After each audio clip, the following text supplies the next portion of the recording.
A mediados de los años 70, una banda nacida en el Under de Nueva York empezó a subir a escenarios cada vez más grandes, pero todo parecía ir en contra.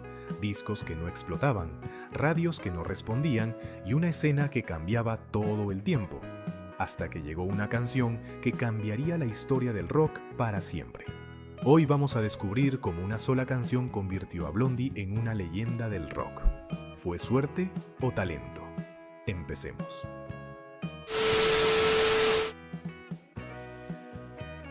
Debbie Harry nació en 1945 en Miami.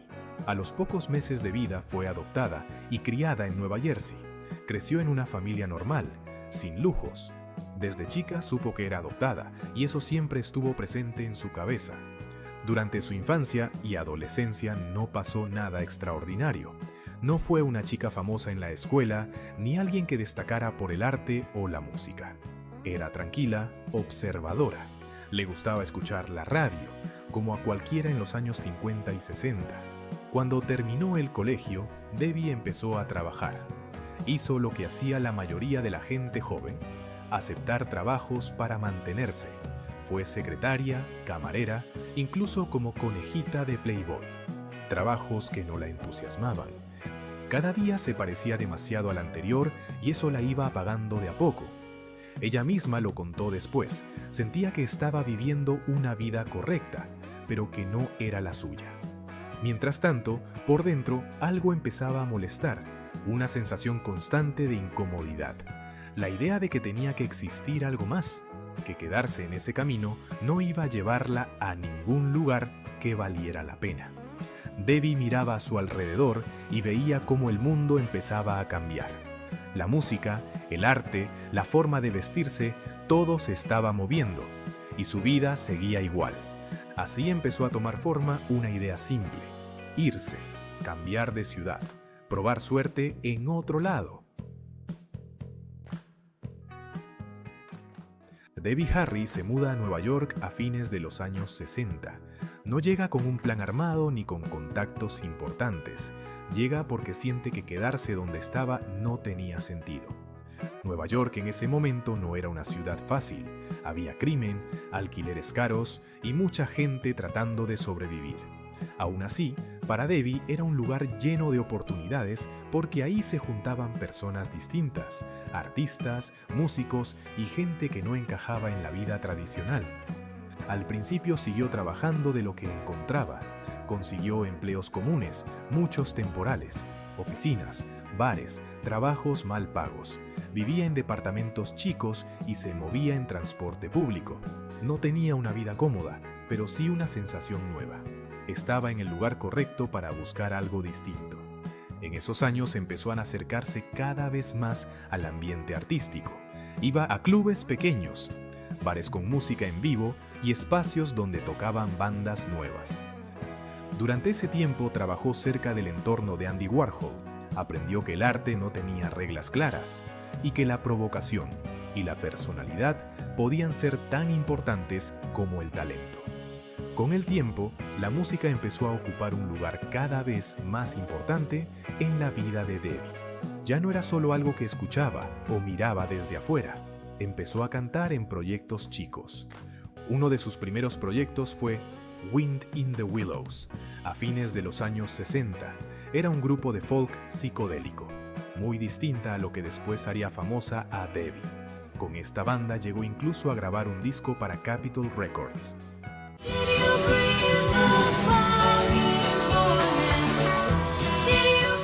El álbum salió en 1968, pasó completamente desapercibido y la banda se disolvió poco después. No hubo éxito, ni giras. Otra banda por la que pasó fue The Stilettos.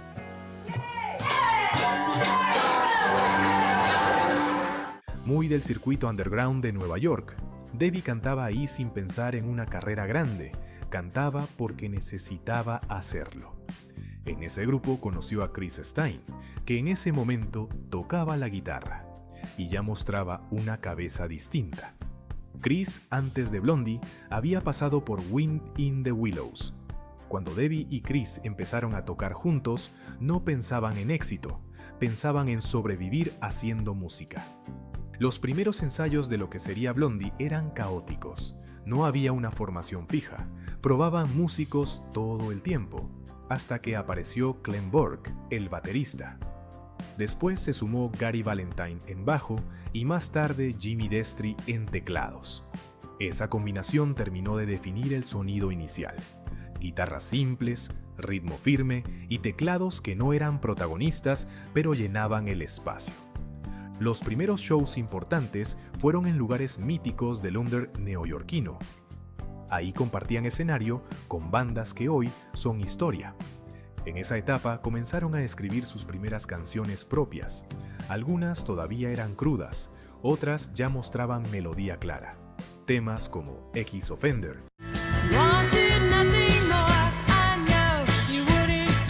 y In the Flesh empezaron a circular en los shows.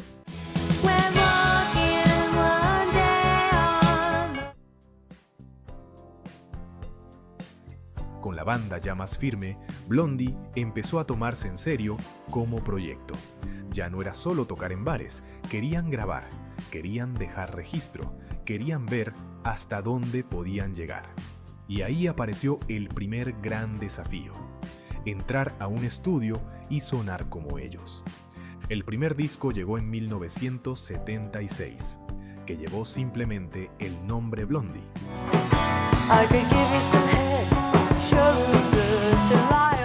Fue grabado con poco dinero y sin grandes expectativas.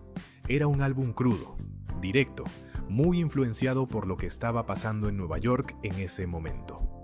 Ese disco fue hecho rápido, con presupuesto bajo y sin expectativas comerciales. El álbum no funcionó en Estados Unidos, vendió poco, la radio casi no lo pasó. Para las discográficas, Blondie era solo otra banda del circuito alternativo. Pero mientras en casa parecía que todo se estancaba, algo empezó a moverse en Europa, sobre todo en Inglaterra.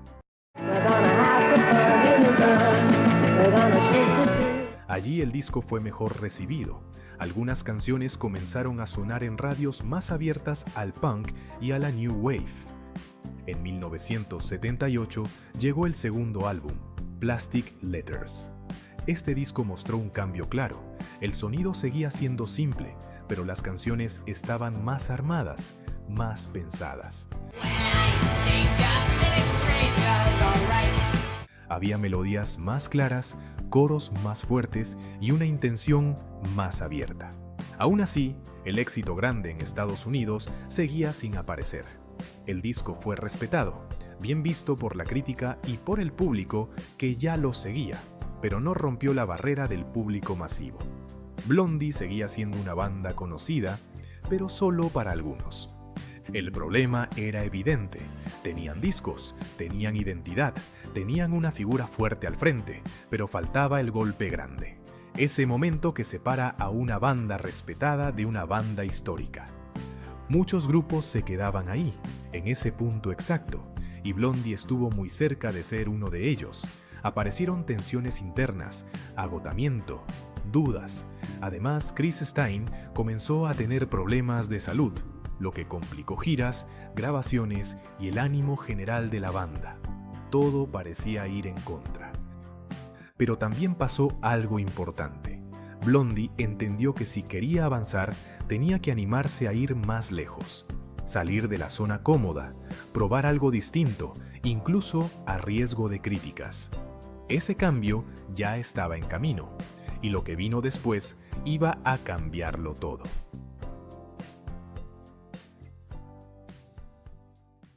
Después de tomar la decisión de arriesgarse, Blondie llegó a un punto clave: el estudio. Ya no era grabar a las apuradas, ni con la idea de a ver qué pasa. Esta vez había presión real. La banda sentía que ese disco podía definir su futuro. Para este proyecto, eligieron trabajar con Mike Chapman, un productor con experiencia en sacar canciones claras, fuertes y con sonido de radio. Eso ya marcaba un cambio.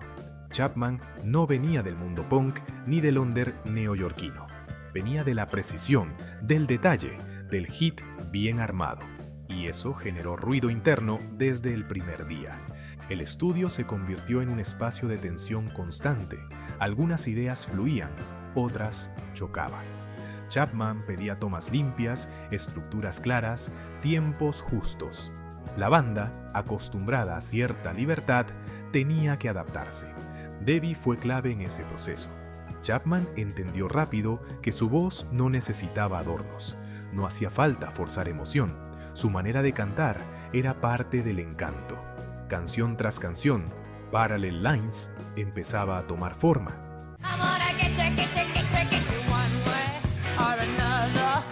Dentro de las sesiones de Parallel Lines había una canción particular. No había nacido en ese estudio. En realidad, venía persiguiendo a la banda desde hacía años. La tocaban en vivo, la probaban, la dejaban de lado y la volvían a agarrar. Durante mucho tiempo fue un tema lento, con otro pulso, más cercano al reggae y al rock. Funcionaba en algunos shows, pero no terminaba de explotar. En el estudio pasó lo mismo. Al principio no convencía.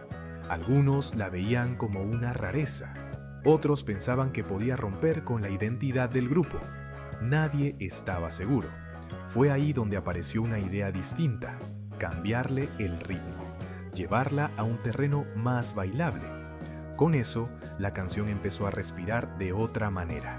En el estudio se dieron cuenta de algo importante. Ya no estaban hablando de una canción más. Estaban frente a algo distinto, algo que podía gustar o no, pero que no iba a pasar desapercibido. La canción que convirtió en leyenda a Blondie fue Heart of Glass, incluida en el álbum Parallel Lines, que salió en septiembre de 1978. Al principio, el disco empezó a vender bien, pero todavía no era un fenómeno. El cambio real llegó cuando Heart of Glass fue lanzada como sencillo a comienzos de 1979.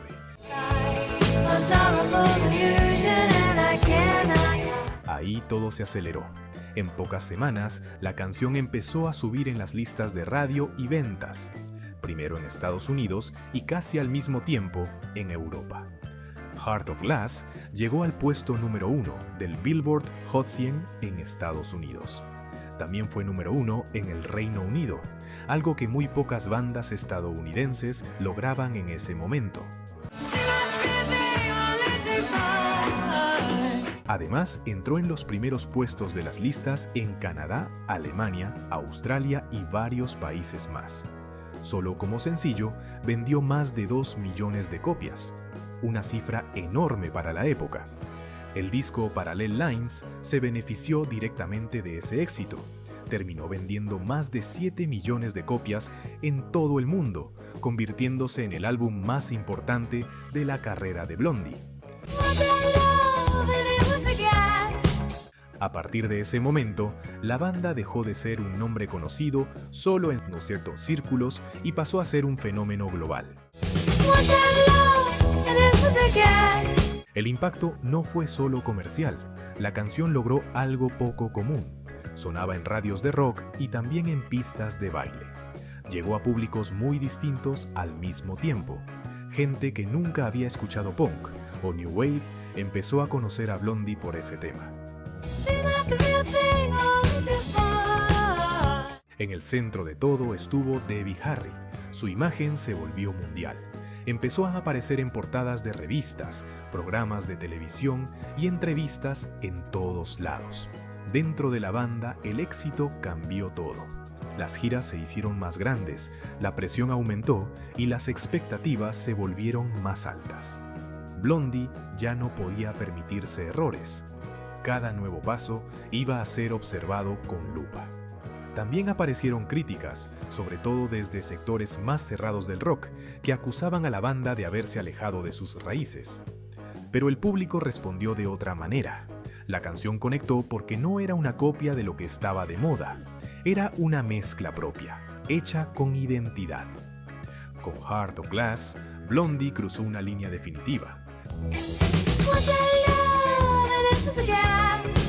Desde ese momento pasaron a ser una banda histórica. Después de que Parallel Lines y Heart of Glass explotaran en todo el mundo, la vida de Blondie cambió de un día para otro.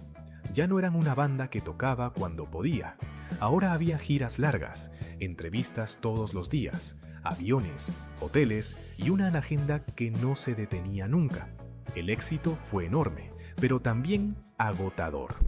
La banda salió a tocar por Estados Unidos, Europa y otros países. Dentro del grupo, las cosas empezaron a tensarse. No por falta de talento, sino por desgaste. El ritmo era brutal. Ensayos, viajes, conciertos, estudios, poco descanso, mucha exigencia. Debbie Harry se convirtió en el centro de atención absoluta. Para la prensa, Blondie empezó a ser la banda de Debbie. Ella cargaba con la imagen y con la presión de representar todo. El éxito de Heart of Glass había abierto una puerta enorme, pero también había dejado una pregunta flotando. ¿Podían sostener ese nivel sin romperse en el intento? La respuesta todavía no estaba clara, pero la historia de Blondie estaba lejos de terminar. Blondie lanzó otros simples fuertes. Uno de ellos fue One Way or Another. La canción tuvo muy buena rotación en radio y se convirtió en un clásico inmediato. Era más directa, más rockera, con una actitud desafiante. Mostraba otra cara de la banda, distinta a la elegancia de Heart of Glass. Otro tema importante de ese periodo fue Hanging on the Telephone, que conectaba más con el pasado punk del grupo. También apareció Sunday Girl, que funcionó especialmente bien en Europa y llegó al número 1 en el Reino Unido. Con ese respaldo, en 1979, la banda editó un nuevo disco, Eat to the Beat. Este álbum mostró a un Blondie todavía más abierto.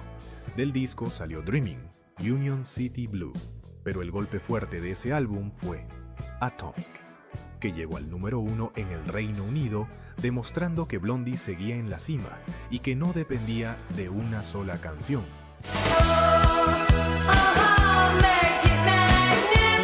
Lejos de frenar, la banda dio otro paso más arriesgado.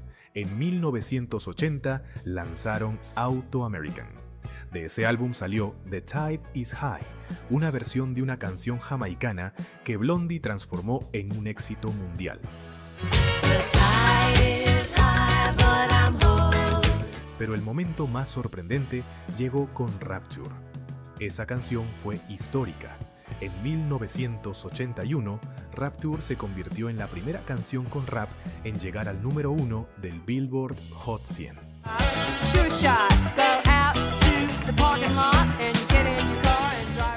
Debbie Harry no solo cantaba, rapeaba, hablaba de la cultura urbana, del arte callejero y de lo que estaba pasando en Nueva York. Con tantos éxitos consecutivos, la banda quedó marcada para siempre en la historia del rock y del pop. Y en el centro de todo quedó Heart of Glass, la canción que los puso en otro nivel y los convirtió en leyendas. Haz clic en el siguiente video y descubre la canción que salvó a Robert Plant y cómo cambió toda su historia. Nos vemos allí, amigos.